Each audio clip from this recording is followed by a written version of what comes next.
Hello, welcome to Bachmann Europe, and today, to coincide with the 2024 Bachmann Collectors Club Members Day, we have a very special announcement for you. For that, I'm joined by Graham Muspratt. Hello Richard. Hi Graham, good to see you. Likewise. As a Southern Railway nut and the event taking place at the Swanage Railway, it's a bit of a clue. It is indeed. So let's see what we've got, shall we? Okay.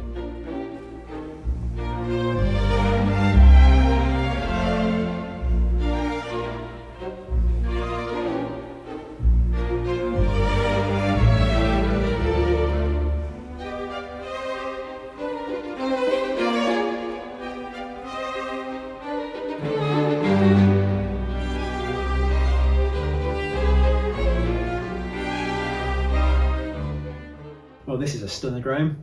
Yes indeed. And what exactly is it? So this is the much requested Adams T3 440 locomotive built by the London South Western Railway.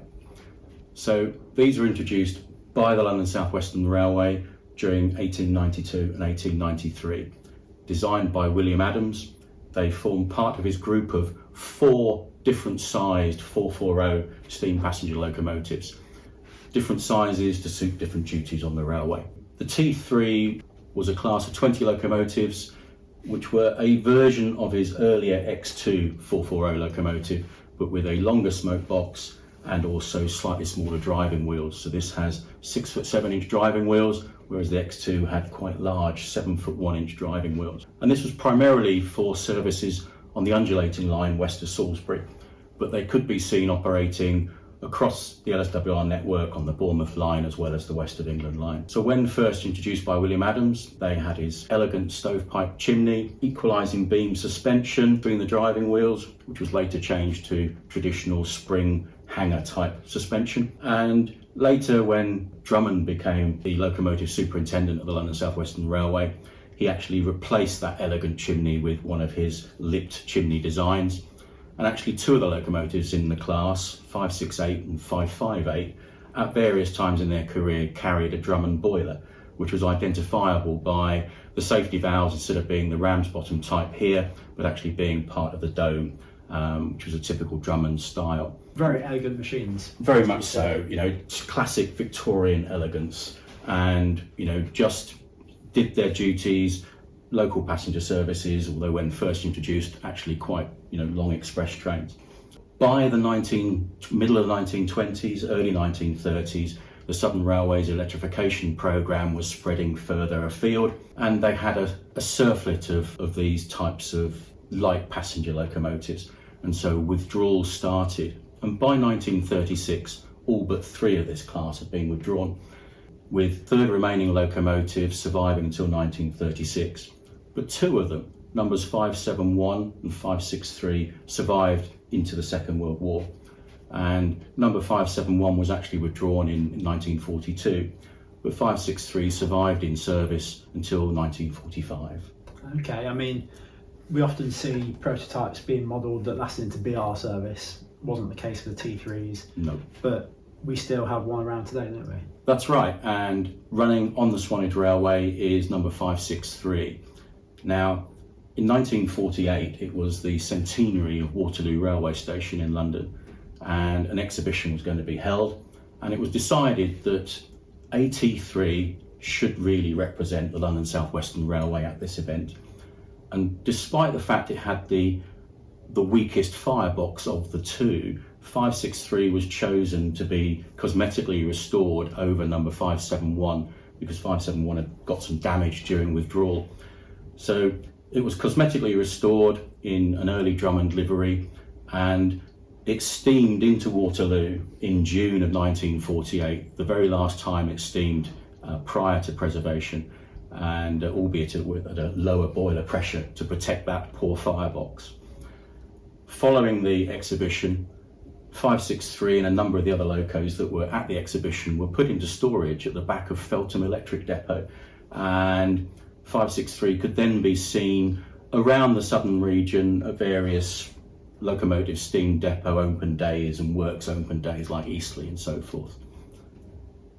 Then we move on to 1958, and it was put into storage again, and it was repainted, cosmetically restored once again to be part of the new Museum of British Transport that was going to open at Clapham. And there it stayed until 1973 when the exhibition closed, and then it moved north to York, ready for the opening of the new National Railway Museum at York in 1975. With the number of locomotives that were in the National Collection, it actually ended up not being on display all that often and in storage. And in the early 2000s, it was actually used as a prop in 2 theatre productions of the Railway Children, one of which was at the now disused Waterloo International Terminal, and the other one was actually across the Atlantic in Canada. Oh, wow. So when it returned back from Canada, the National Railway Museum took, at the time, an unprecedented step of transferring ownership of 563 to the newly formed Swanage Railway Trust 563 Locomotive Group, and they had the intention to restore her to working order. And she arrived at Corfe Castle on the Swanage Railway in April 2017. She was put on display there for a while before moving to the Forest of Dean, where she was at the Flour Mill Restoration Company there, and there she was restored to full working order with a brand new copper firebox being put in her. And in October 2023, she steamed for the first time since that June 1948 steaming, and is now in service on the Swanage Railway. And what a beauty she looks indeed. Certainly a very elegant locomotive, Graham, and one that's been in the public domain quite prominently since the NRM made that decision, I think is fair to say. It's exactly. Probably got more exposure because of that, a controversial decision to some at the time. Oh, very much so. There was a lot of doubters at the time that said, what are the National Railway Museum doing, transferring one of its assets away from the collection? But if that hadn't have happened, we wouldn't be where we are today with a fully working 563 running on the Swanage Railway. A fantastic result for everyone, I think. Exactly. And obviously the subject of our new model.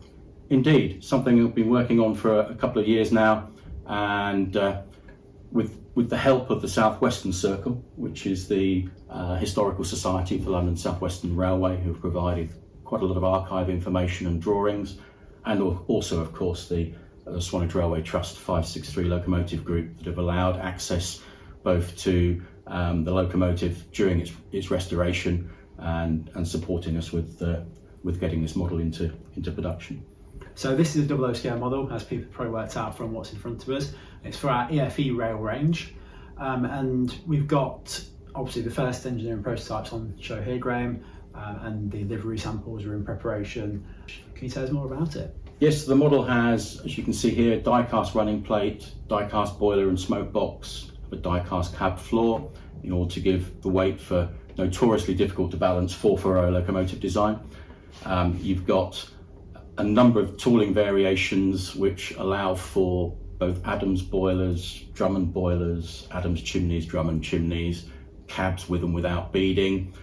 We can do the equalising beam suspension, which is visible between the driving wheels on this example, or we can later spring hanger arrangement. The tenders come with various different arrangements for toolboxes with and without coal rails and so forth. We've got different smoke box doors, we've got different smoke box saddles to suit the era, and so a lot of options within the tooling and to enable us to actually model this locomotive from 1892 right the way through to current day running on the Swanage Railway.